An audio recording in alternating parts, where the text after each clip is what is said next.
Hey folks, today we are changing the caseback gasket and the caseback screws on this GG-B100. Stick around to find out how to do that.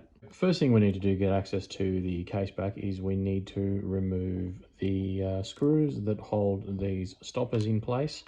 They actually also screw right through and hold the band in place.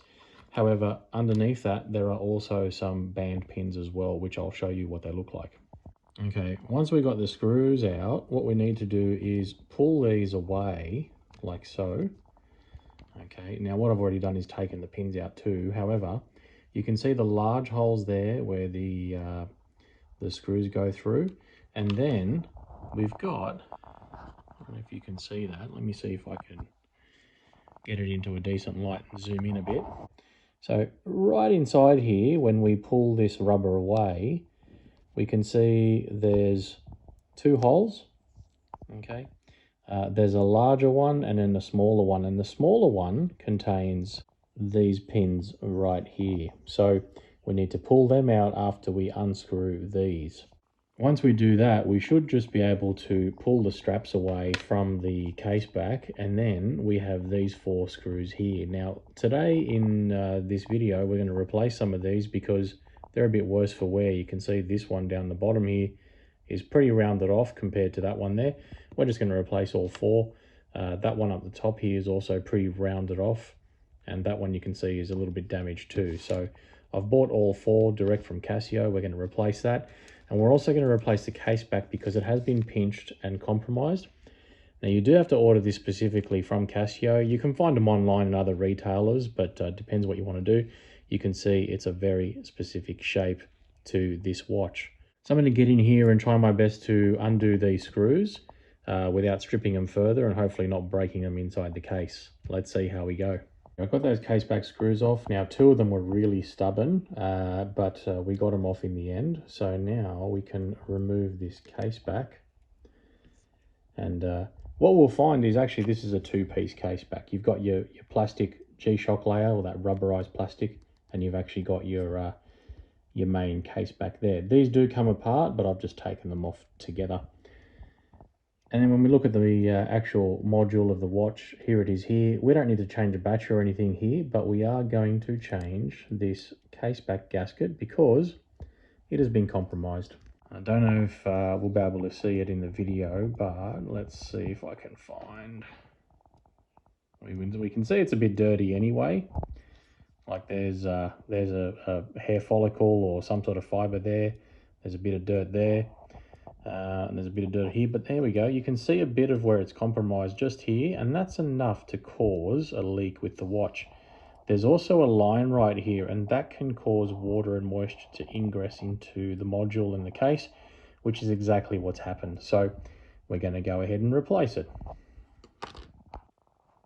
All right, so here's the new gasket in place. You can see it's not fitting absolutely perfectly. This corner up here is sticking out a little bit.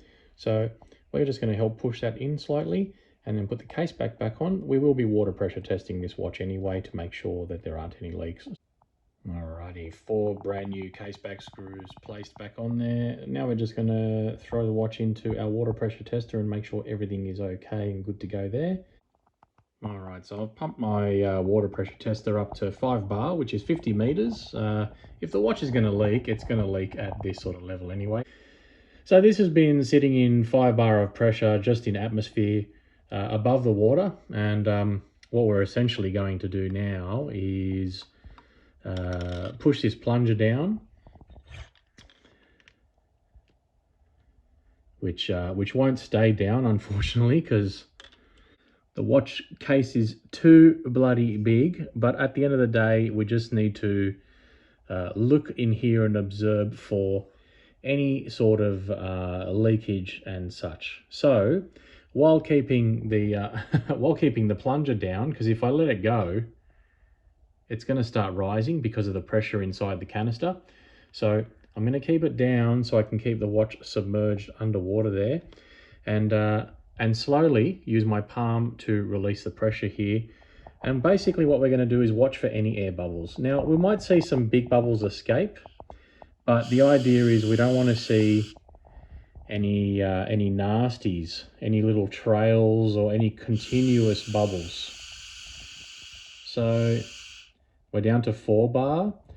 I can see some bubbles escaping, however, nothing from the case back that stipulates or illustrates to us that there's going to be any sort of air leaks.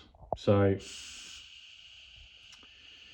these bubbles we can see here, they're basically just bubbles that are coming out of the actual case. Now these G-Shock Mudmasters have an outer case, so what I'm looking for is bubbles coming out of the actual case back itself. So I really can't see any there, and we're pretty much now at atmospheric pressure or back down to it, and yeah, water hasn't come out or air bubbles haven't come out, so I can lift the case back out of the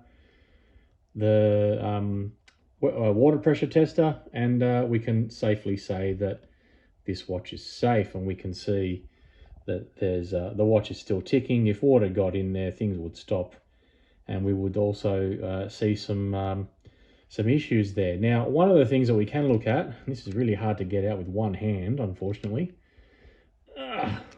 What we'll do is we'll take this out, we'll dry it off, and we can do one more test to make sure that it is actually water resistant and no water got in there.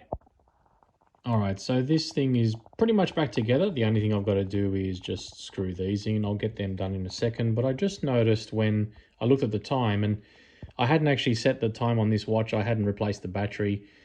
We just did the water pressure test, as you saw. I noticed that the hands weren't aligned correctly, so I'm going to go through that now. Now, the way to get to the hand setting mode is similar to the GG-1000. This is the GB-1000.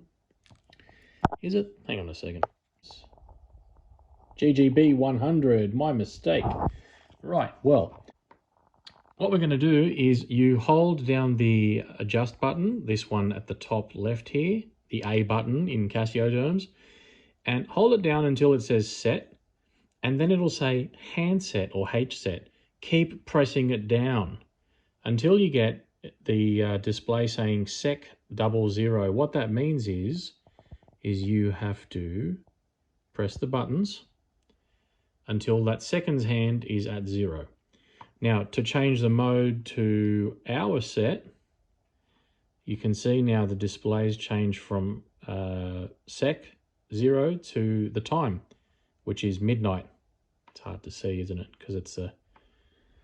Let me see if I can get it in the light a bit better. There you go. It says midnight, basically. So you can see that the hands are not at midnight, which means we have to press this altimeter button, the D button. I think it goes A, B, C, D. In other words, the bottom right-hand side button. Press and hold it until the hands start moving. You can let it go while it makes its way around to midnight. And what we're essentially doing is going to bring the hands up so it aligns at midnight, and here it comes. So I'm just going to press it again to stop that automatic feature, and then slowly press it up until both hour, minute hand and second hand are all aligned at midnight. And I think that's pretty close. If I go one more, it's going to go too far. What do you think? See how the hour hand isn't aligned? This is the Casio workmanship under a microscope, basically. So, look, I'm going to go back one because I think that the hour and minute hand should line up correctly, and then as far as the second hand goes, well, that's a whole different kettle of fish. So I think that's good. So what we can do then, oops, sorry about the movement, hope you didn't get too dizzy. I don't have any seasick tablets for you. And then what you can do is, I think, just press the adjust hand. Now, I believe the digital time down here, 1:16 p.m. And now you can see the hands line up. Oh, we're out of focus. If I look at the time here, it's about 1:16 p.m, roughly 1:17 p.m, close enough. So there we go. That's how you can adjust the hands if you find that the hands are misaligned on this.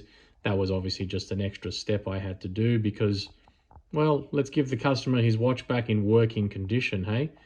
And he might not have even noticed, who knows. But now it's actually synced up and running properly.